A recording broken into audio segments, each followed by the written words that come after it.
We've been to 7 T20 World Cups Australia, and we have come back with duck eggs. But I've got to say, lucky number 7. It's the 7-year inch, and this man here has guided us all the way. We just need one more game. The Australian cricket captain is on the line, Justin Langer. G'day, JL.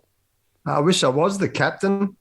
Did I say the coach? The coach, I should say. I tell you what, wouldn't you love to get out there and have a crack?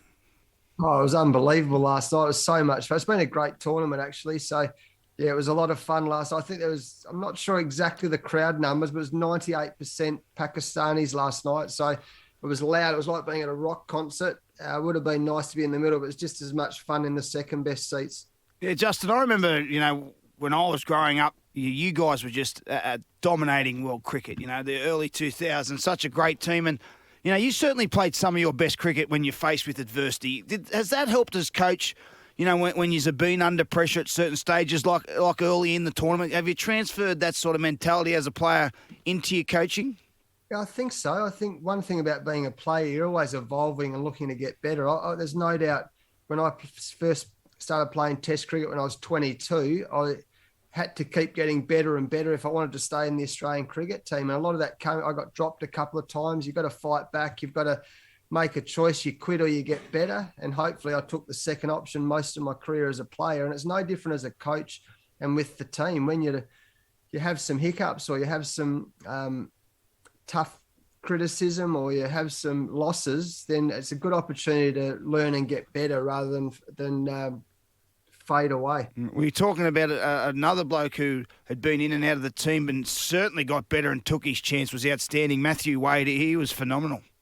Yeah, he played well, didn't he? He's such an important part of our team. We haven't seen that power hitting from him a lot yet, but we've been searching for those finishes. Him and Marcus Stoinis have really played that role nicely for us. We haven't seen a lot on the field in international cricket of late, but we see it at training every day. I mean, the way he plays those ramp shots for six, and he is so powerful. He's not very tall, but he's so strong and powerful. He wicket keeps well, and he's such an important part of the group because he's so well respected. So it was great to see him get the rewards last night. Justin, I love how you've come out and said, you got to make improvements, and everyone has to, and you had to keep evolving, and that's the way we do that. We like to have a saying, and I know you love your sayings. Fletcher and I talk about sometimes the best gifts come badly wrapped, and maybe the badly wrapped gift has got you towards a final in the T20. We've never won it before. You're one game away from that. If you are to win it, what needs to have happened? Who needs to go berserk either with the ball or with the bat, JL? First thing I'll say, we're up against New Zealand, who find a way of getting it done. Like, they've been incredible the last couple of years. They've got some very, very good players, a couple of great players, but they just keep getting the job done. And so they're going to be, I think it's a cliche, isn't it? But we've got to everyone's got to play their role. Everyone's got to have an impact. That's been our motto or philosophy through this whole tournament. Have an impact. And there's plenty of guys who have done that. They did it again last night. Everyone's going to have an impact if we're going to win win the final. Mate, on a personal note, I know you've never been about that. Certainly when you were playing, it was always about the team. But how satisfying would a win be? Because unlike other sports, it's the same sport, but it's a totally different format to your one days and then your test crickets. And as coach, you're across all three. It's you got to wear sort of three caps, so to speak. How satisfying would it be in a format we probably have had least success in? We talked about it before, amongst the group, but it's the one piece of the puzzle in our rich tapestry of what we've achieved in Australian cricket. We haven't won this tournament yet, so yeah, it'll be satisfying for everyone, no doubt about that. After this chat with you guys, I've got a Ashes selection meeting to go to, so we've got that coming up as well. So it's full on, but it's I love every minute of it. It's great, and whatever happens on Sunday night, I honestly can't tell you how proud I am of these guys. They're so close off the field. They're having fun on the field, they're having fun off the field, and they're just a great bunch of blokes. So it'd be nice for them to get the rewards for what's been a great tournament so far. Chatting with Justin Langer, the Australian cricket coach. JL, just as far as the journey's gone, now quite often when a premiership has been won, they'll look back and say, oh, this was a defining moment. And quite often it could be something that was off the field or a meeting or something that had happened. Is there something in this campaign for you that vividly stands out for as to why Australia are now on their way towards the T20 World Cup final? I actually think it was losing to England.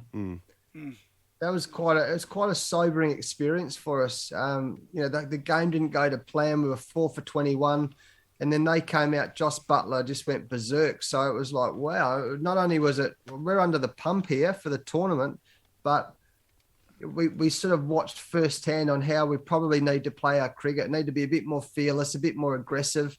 And the boys, to their credit, it's one thing to talk about it. Anyone can talk about it. But then we played that game against Bangladesh, and we knew we had to get our run rate up.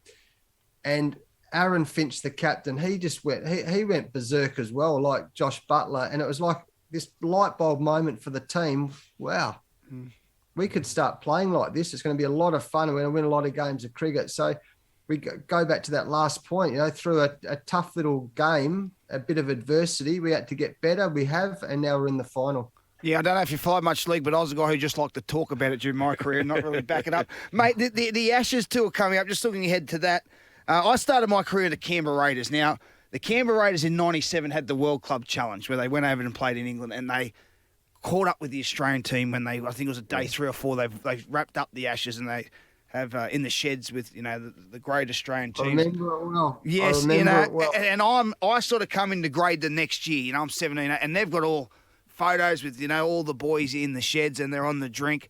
How much has changed for you, JL? Now you're not the player, you're the coach. Are they still as fun as a player, or there's a lot more obviously work when you're the head coach? Oh, yeah, it's very, very different when you're a coach, no doubt about that. But one thing I've learned, and I keep learning, is that the way Aussies build connection, and that I've said for years and years as a player and a coach, is the camaraderie within the group is like the glue that keeps everything together, particularly when you're under pressure. And sometimes we lose sight of it in professional sport today, how important it is to have fun off the field. And our guys are... we've really embraced that. I've embraced it as a coach, and I've seen it. You saw that. I don't know if for those who are watching, the way Mitchell Marsh's reaction was when Marcus Stoinis was batting last night, and the way their boys' reaction was when Matthew Wade was whacking them. They're such a close group of players. They have fun off the field together. So, and it pays its dividends there on the field as well. So it is fun. As Australians, we have to embrace it as a head coach. I mean, I was serious as a player, but when I look back on it, those fun times were such important parts of us being a great Australian cricket team. And that's an important part of the foundation of this Australian cricket team. Justin, at the conclusion, whether you win or you don't win, people will go, okay, well, that was a highlight from player X and they did this. But as a coach for yourself throughout this tournament, is there a highlight for yourself where you thought, geez, I pulled the right rein there? No, what I've loved,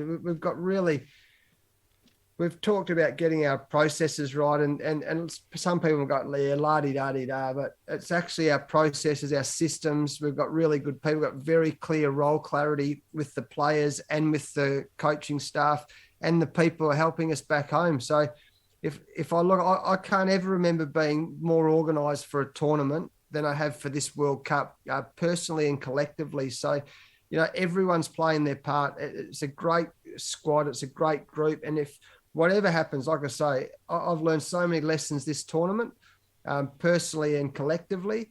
And the big thing for me is how our systems and our processes have been so strong. So if we can, if we put our hat on that, then we'll have lots of success in the future as well. A lot of text messages asking about what was said after the match, the big win from against Pakistan, rather, when you caught up with Matty Hayden. Oh yeah, I had a great interview with him a couple of days ago. It's always great to see Haydos. He's a legend. He's one of my best mates. So he would be disappointed last night, like we would have been disappointed if the result went the other way.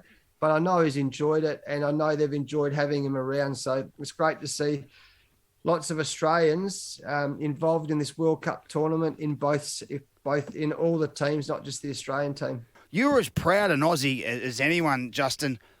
I can't imagine you working for another country.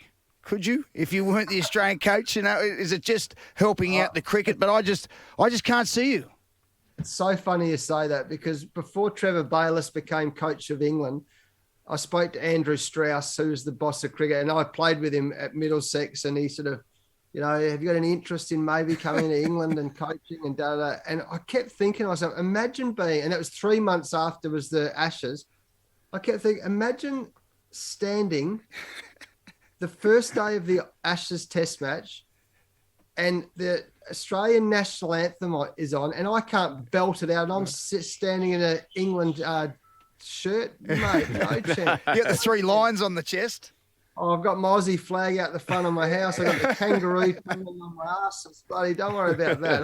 It would have been hard. And we had a good joke about that with Haydos, in that the first thing I said to him, because we had to do this interview and he had a Pakistan, I said to a few of the boys who were standing, mate, that looks rubbish on you, I tell you. Hey, Justin, really quickly, because I know you've got to go and you've got a busy schedule ahead. Just for people who don't understand the game like your good self, why is batting second? Why has it been so important for the teams over there at the T20 World Cup? Yeah, really good question. I mean, statistically, it's an undeniable fact that the teams batting second are winning. So I'm not sure. I'm not sure whether I don't know. I honestly, it goes against everything that we believe in Australia. We talked about batting first last night, get runs on the board and put them under pressure. But it'd be a gutsy captain if he wins it on Sunday night and decides to bat first. But we have to have the mindset that we can win batting first or second, whatever happens, and we will have that mindset. But it's been an interesting stat, hasn't it? I can't really pinpoint why. Justin Langer, we appreciate your time here at SEN on Drive with Joel and Fletch. All the best. One more game to go. And as you say, that is the missing piece for Australia, and that is the T20 World Cup to win that trophy. All the best, Justin. Thanks, guys. Thanks for having me.